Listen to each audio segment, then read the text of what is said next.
How to unblock someone on Facebook Messenger after deleting conversation. Hello everyone, welcome back to our channel. So let's dive right in without wasting any time. Also make sure to watch this video till the end. So first of all, open up Messenger.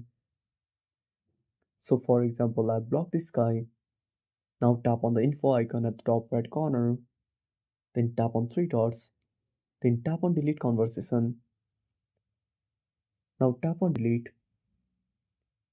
Now to unblock that person, simply tap on three lines at the bottom right corner. Then tap on settings. Now simply scroll down and tap on privacy and safety. Again scroll down and tap on blocked accounts. Now tap on the account and tap on unblock. And that's it. Thanks for watching. Make sure to subscribe our channel and hit the bell icon. See you in the next video.